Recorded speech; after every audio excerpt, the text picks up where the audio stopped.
Bueno, le vamos a dar la bienvenida a un arquitecto, doctor, ya me va a corregir, pero supongo que será doctor en arquitectura o no sé, pero un grosso. A mí como me lo recomendó alguien que nos escucha siempre, que está del otro lado muy, muy cerca de este programa, que se llama Ornella, y me dice, tienen que hablar con este arquitecto, es un grosso. Y sabe mucho de temas que ustedes tocan acá en el programa cada tanto, que tiene que ver con la historia y el territorio de Salta. Así que ya, sin más preámbulos, le vamos a dar la bienvenida a Juan Carlos Bernasconi, docente también, además de investigador de la Universidad Católica de Salta. ¿Qué tal? ¿Cómo está, Juan Carlos? Hola, ¿cómo estás? Buen día. Buen día. ¿Estás? Muy buenos días. Gracias por la invitación y un saludo a tu audiencia. Dale. Juan Carlos, estábamos hablando fuera del aire, acabas de terminar un doctorado en España, en una universidad allá, en la que haces una reconstrucción, si quiere, histórica a partir de los vestigios de la arquitectura de una región de Salta, que muchos la conocemos, porque estamos hablando, por ejemplo, de la zona donde está Esteco, la ciudad esa que quedó sepultada por un terremoto, por lo menos eso es lo que uno conoce. Contanos un poco de eso. ¿Por qué te atrae el tema, sobre todo? Bueno, es largo. Sí, en realidad sí, estuve estos días en Sevilla presentando mi tesis doctoral que tiene que ver con el estudio del territorio de una región y sus bienes. Una región, por cierto, postergada de alguna manera, con un cúmulo de bienes patrimoniales que han quedado como en el olvido. El doctorado es en Historia y Humanidades con orientación en Patrimonio y tiene que ver con una temática que yo vengo estudiando hace años desde la Universidad Católica de Salta, donde hay espacios de estudios de posgrado que comienzan con una maestría en valoración del patrimonio, una maestría que tiene muy buen nivel académico. Yo recomiendo a todos los chicos, chicas, jóvenes y no tan jóvenes, miren mi ejemplo, que la estudien porque tiene mucho que ver con el patrimonio territorial. Ya no el patrimonio considerando un objeto en sí mismo a recuperar. Un edificio, por ejemplo. Exacto, sino ese edificio en un contexto. Claro. Como parte de una historia, de un discurso que es más general. De manera que eso, y no solamente está dirigido a arquitectos. Yo he tenido compañeros abogados, escribanos, ingenieros, gente especialista en turismo. Es decir, hay una variedad de disciplinas que se integran. Cuando uno habla de patrimonio, de la recuperación de un territorio, se integran disciplinas. Sí. Es decir, no es una sola la que prevalece. Esa maestría después se complementa con una especialización en gestión del patrimonio, que también hemos cursado y que también está abierta en la Facultad de Arquitectura de la Universidad Católica, es decir, lo tenemos en nuestro medio. Y quiero aclarar que la maestría tiene su inscripción aún hasta el mes de agosto para comenzar una nueva cohorte en forma virtual. Bien. Lo cual da posibilidades. Claro, eso da posibilidad a mucha gente que no resida en el lugar, sino que puede cursarla en forma virtual.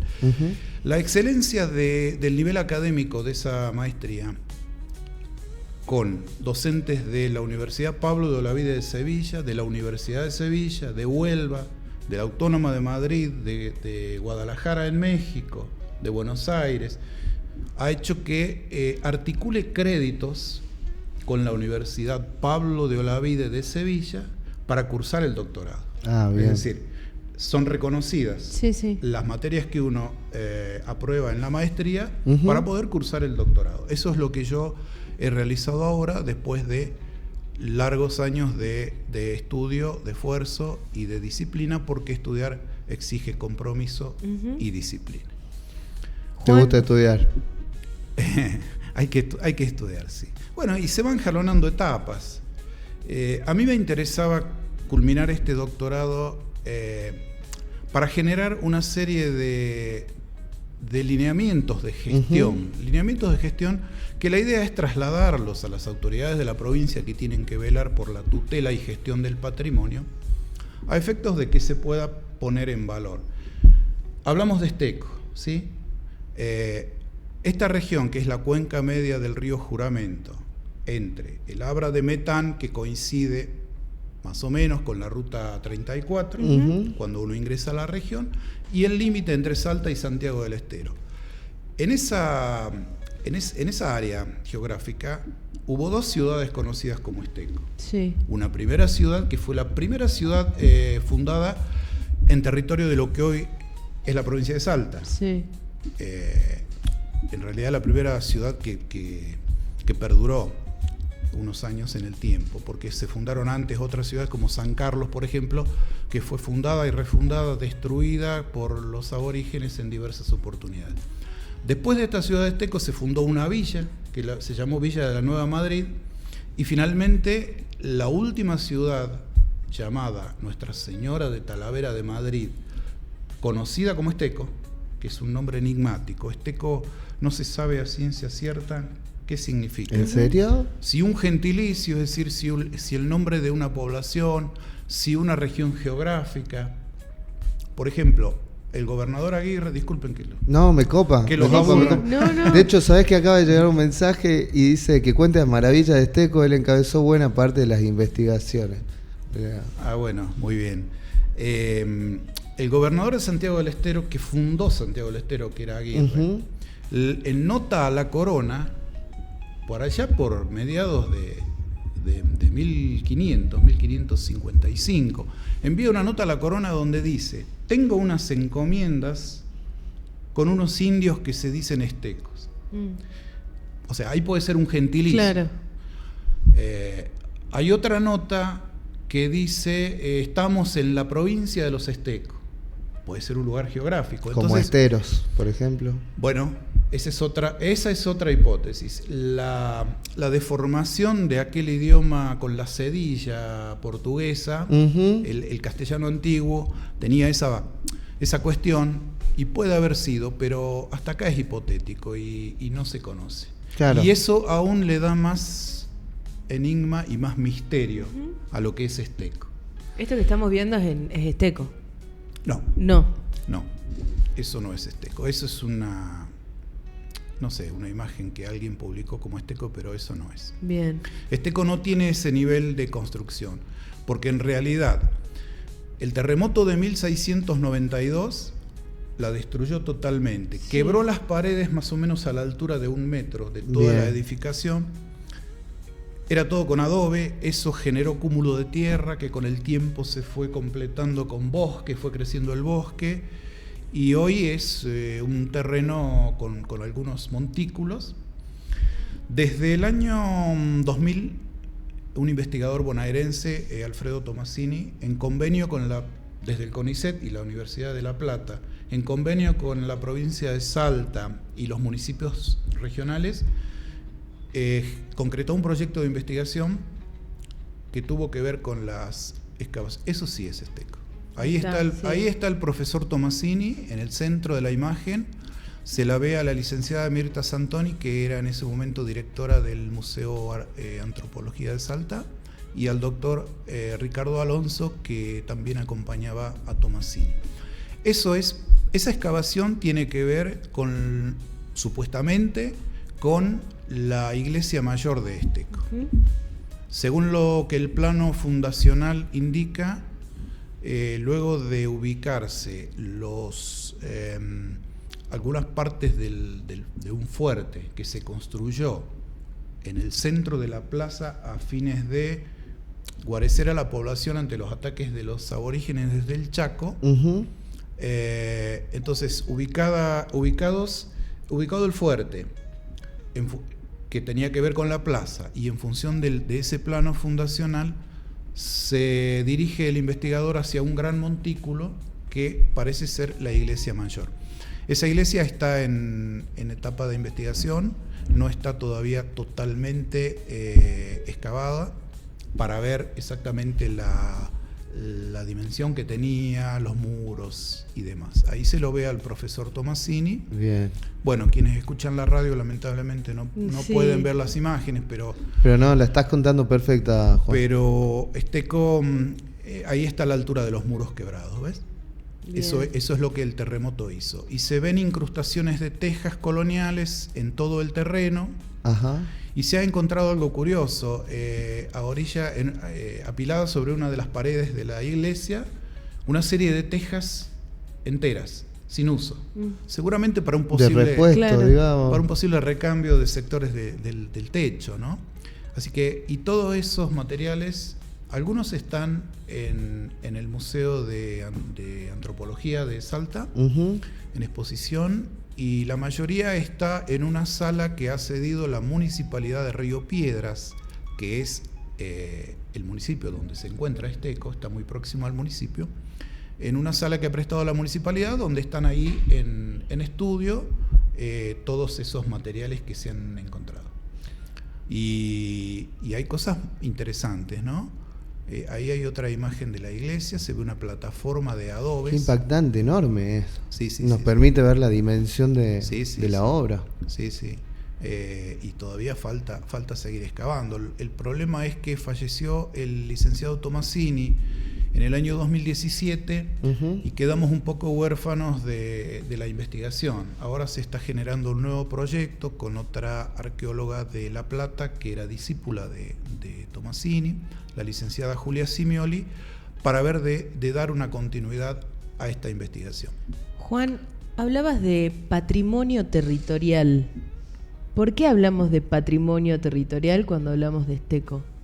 Bueno, es muy interesante tu pregunta, porque Esteco ningún bien, ya sea urbano o arquitectónico, surge de la nada o es un bien a trabajar en sí mismo. Nosotros lo consideramos como parte de un contexto más amplio, es decir, hay un discurso histórico que va enhebrando bienes, porque también, yo te cuento, había 2 ciudades de Esteco, en tiempos posteriores se instalaron 6 reducciones de los jesuitas en el área. Bien. Hay restos de algunos fortines de avanzada, y todo ello estaba unido por redes, que la primera red vial reconocible es la red de caminos coloniales. Mirá. Es decir, ahí tenemos tejido un territorio que es interesante analizar como territorio, porque primero como sistema patrimonial que forme parte de un sistema territorial.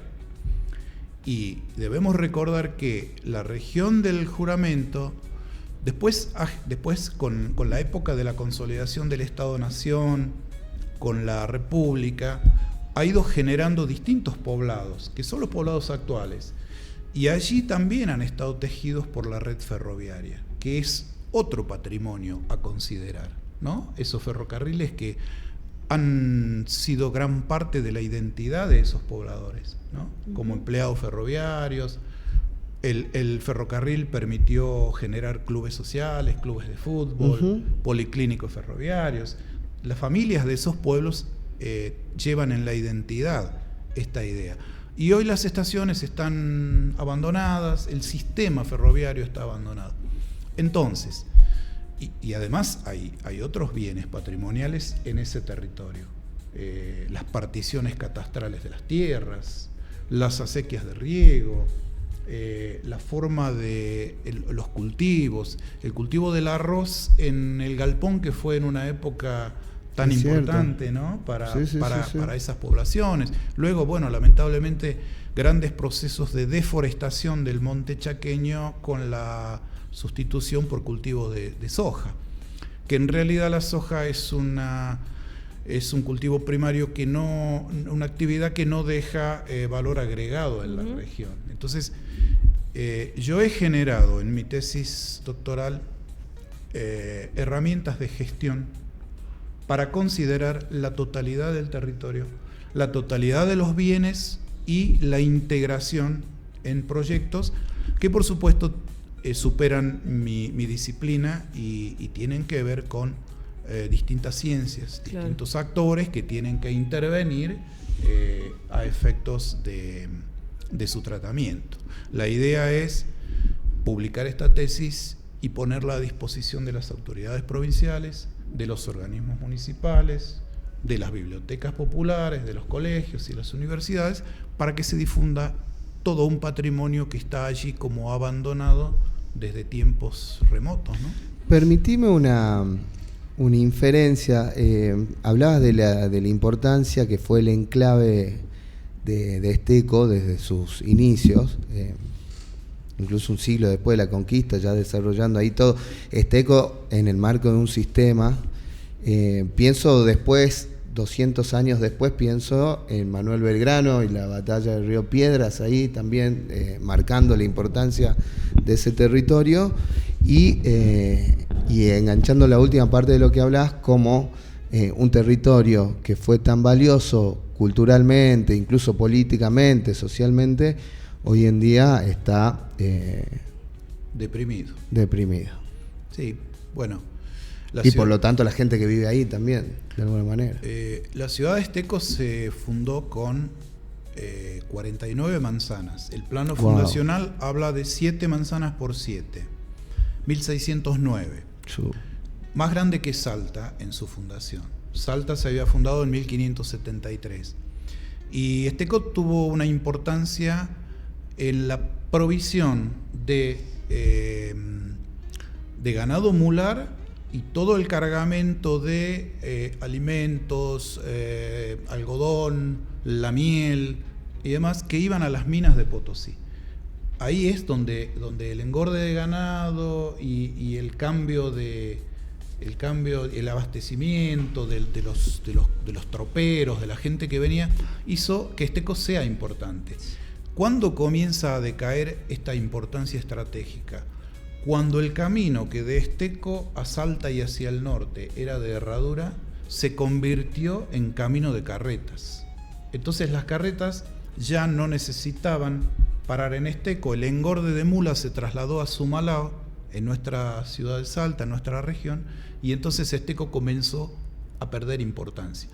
Se suma a ello los ataques muy violentos de los aborígenes, sobre todo mocovíes, que manejaban el Chaco y habían aprendido a manejar el caballo de los españoles, y entonces eran imbatibles.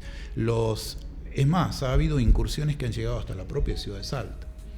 Y eso de los mocovíes. Y eso hizo que Esteco comience a declinar y a fortalecerse otros centros urbanos regionales. Bien. Pero hay todo un tesoro, entre comillas, porque no es el tesoro que la gente imagina de oro y toda esa cosa. Y cofres. Hay un tesoro, ha sido objeto de numerosos huaqueos y gente que ha hecho daño en realidad, ¿no? A través, son 300 años de abandono. Me imagino que habrán ido a robar tejas, sí, que hayan encontrado. Sí, quién sabe qué han encontrado y qué han llevado, pero con las excavaciones se siguen encontrando, ¿no? Porcelanas, se ha encontrado porcelana china, se ha encontrado mucha,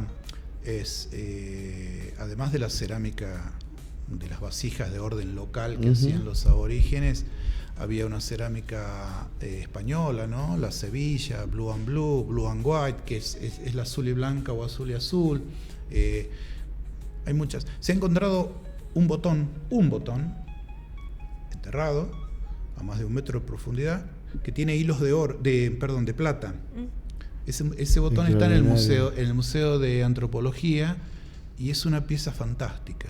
Porque además, a nosotros que nos gusta usar la imaginación, nos remite... Eso te iba a decir. Es decir, a ver, ¿quién habrá sido el señor o la señora que ha usado en su tapado, en un día frío como hoy, ese botón, ¿no? Un botón con hilos de plata. Y se han encontrado ganchos tipo prendedores de plata, que en su extremo tenían el águila bicéfala, que era el símbolo de la casa imperial de los Habsburgos.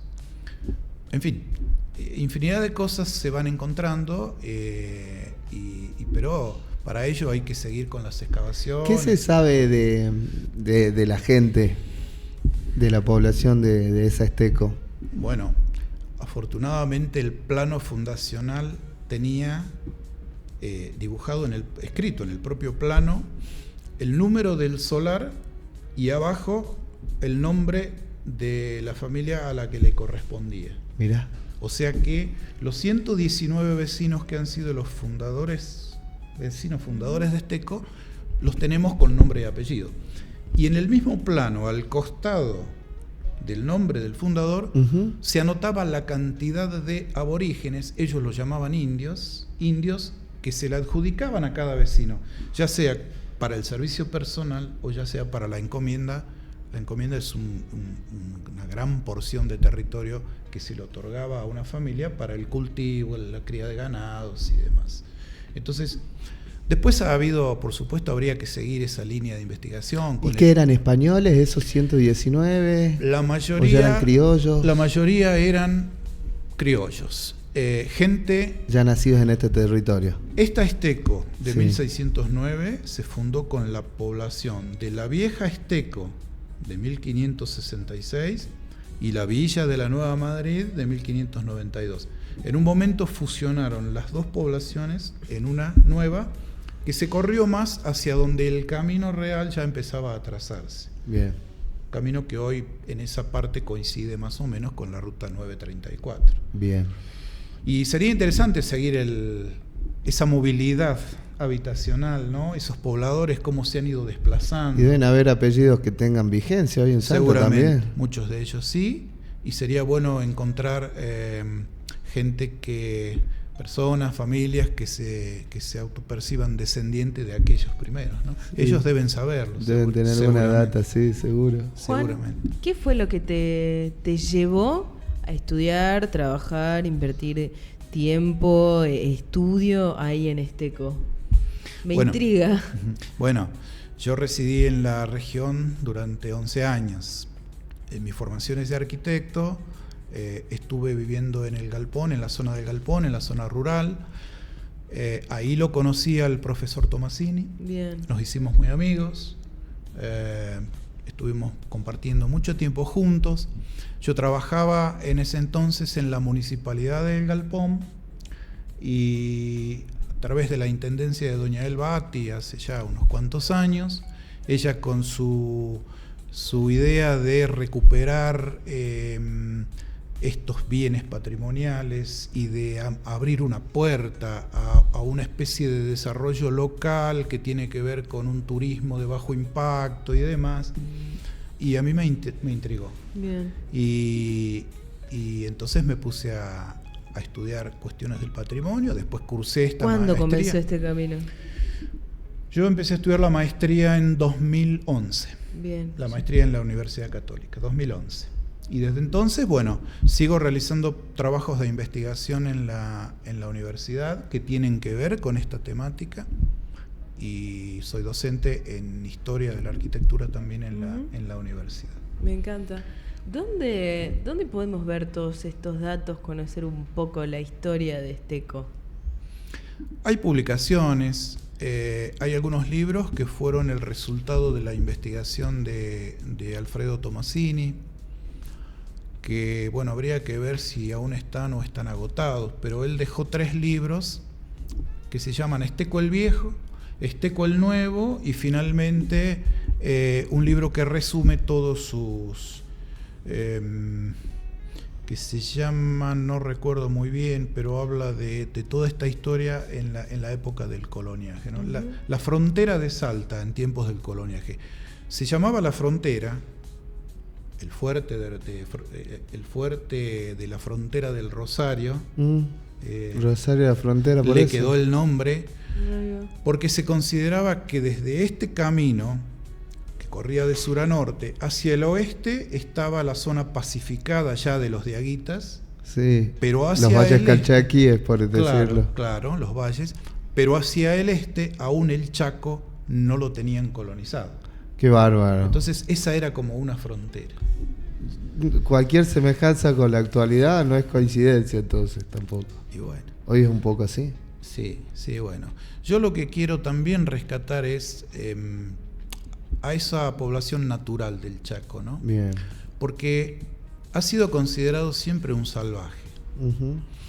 Esos pobladores naturales aún hoy han dado su sangre a muchos de nuestros pobladores. Muchos. Nuestra población criolla tiene ese mestizaje de español con aborigen, ¿no? Lo ha traído en su sangre a través del tiempo. Y está bueno que se autoperciban descendientes y que reconozcan eso. Porque lo digo esto porque el Estado Nacional también combatió al aborigen hasta aquellas guerras del Chaco, el ejército de Roca, ¿no? Hasta fines del siglo XIX. Recién a mediados del siglo XX, Chaco se consideró una provincia. Dijeron ahí, bueno, aquí lo pacificamos, listo, acabamos con los indios.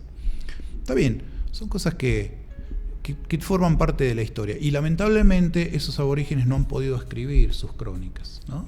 Y cómo sentían ese paisaje, cómo vivían esto, qué fue la conquista para ellos.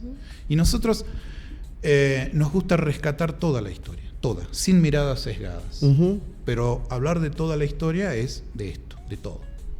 Por eso recuperamos, hay gente que piensa, no, los españoles con su proceso de colonización generaron genocidio y demás. Bueno, hay puntos que acordamos en eso, pero no debemos olvidar que hoy nuestra cultura, nuestra lengua, nuestras tradiciones tienen que ver con aquellos procesos de conquista. Sí, nuestra esperanza de vida. Y si uno rescata estos bienes arqueológicos legados en la colonia, no es por rescatar el proceso de colonización en sí mismo, sino porque son los bienes que la historia ha legado a nuestros territorios y que van a tener un beneficio en esto que hablaba del desarrollo local, estas actividades económicas, esta especie de turismo de bajo impacto que nosotros podemos generar en la región, más allá del trabajo de recuperación científico y académico para conocer bien estos bienes, ¿no?